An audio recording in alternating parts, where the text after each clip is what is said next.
best dressed people that I know actually aren't rich. If anything, they got a lot more resources than anything else. And I feel like if you don't got money, you need to have vision. And I think vision was where real swag starts, you feel me? Gang, what's good with y'all, man? It's been a little minute, but today we're gonna talk about how being broke is actually where you're gonna find the most swag in your life. So let's get into the video, man. I got a couple of topics that we're gonna go over, and the first one is the broke advantage. Now, I think when you're broke, you are forced to kind of make the most out of what you have. And I think that at life in its core, this is how you end up being the most creative you've ever been. So you will find out that you will pay more close attention to things like, one, research, because you don't really have the money to go out and buy anything. So the closest you can get to any of these pieces is having knowledge about them. So this is the phase where you'll start to do the most research on pieces, clothing brands, maybe style inspiration or people who you look up to. You might even doom scroll on Grailed and just build a wish list of things that you wish you could have. You know what I'm saying? That's kind of a phase that I'm still in my life, even though I've gotten a little bit more access to these pieces, but I still put these things in my manifestation box so that maybe one day I can either make them or get them. You know what I'm saying? I think this is where people will really make the pieces that they do get count. So you'll start to do more things like thrifting, you'll do more DIYs in order to get at least the silhouette and the shape of the piece that you actually want.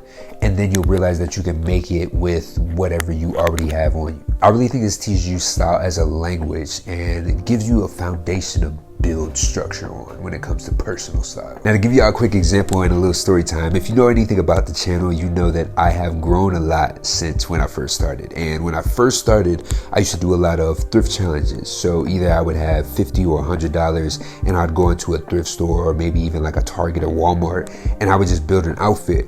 And the outfit still would come out looking like a really good outfit, and that's because I knew what to look for. So I had done so much research and seen so many common similarities in good outfits that I would go with little budget and make something out of nothing. So that's the first category. Topic number 2 is money will actually make you lazy. Access to money doesn't quite literally mean access to taste. And we all seen people have a full designer outfit and it still looks like they're completely lost in life. Like, they have the money and then they have the access, but because you don't have the knowledge, you'll just end up spending money on whatever, bro, some straight BS. And at its core, that's not style, that's consumption. Like, I don't want to put any names, but there is influencers out there that we know are consumers more than they are about style. Now, I can see how they both can go hand in hand, and how one who is into style will actually consume, but I think it's a lot less of consumption and a lot more of like building onto a foundation that they already have. Whereas people who have money, you'll often see them do things like buy into a designer brand for the sake of buying into the brand, because they see somebody with style have that brand on and they think, oh, if I buy that brand, maybe I'll have style. And it doesn't really work like that. Another route you'll see people who have money take is they will buy their way into style by getting a stylist. And depending on who your stylist is and how much knowledge or experience they have, this will determine whether or not you will get the authentic look that's for you or not. Like, sometimes stylists will put on really cool outfits or really cool clothes on a person who doesn't quite fit that image. And now, even though all the proportions are right and maybe the color combinations are there, it doesn't quite look authentic, and that's just something you can't really buy for real. Now, the third and final topic that I really got is style is built and not bought, and this kind of wraps up everything that I've been talking about already. But the best style stories that I've seen come from people who were broke or had less.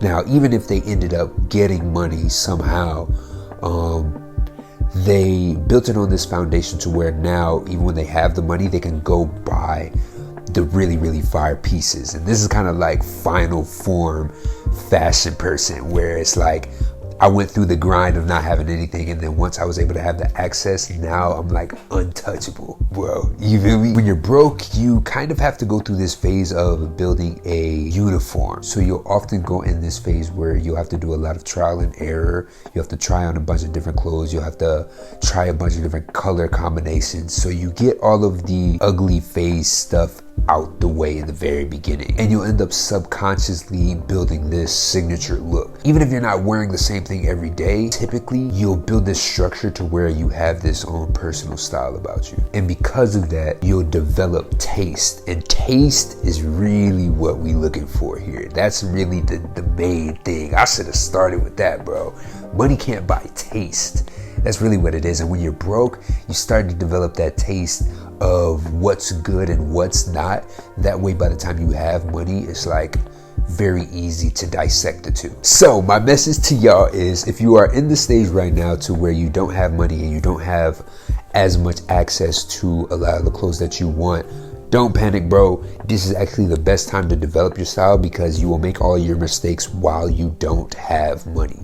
And because you don't have money, you can't really waste it as much. You know what I'm saying? So enjoy this time, man. You'll be able to go back and reflect on when you didn't have the money, and then you'll be able to look into the future, or be in the future and look back and be like, yo, I'm fleed up now, you feel me? So enjoy it, man. That's pretty much it for the video, man. Make sure you comment down below what got you into style, or how you were able to navigate through the times of not having money to now having money, so that we all can kind of like build as a community. But I know it's been quite a minute since I made a video, man.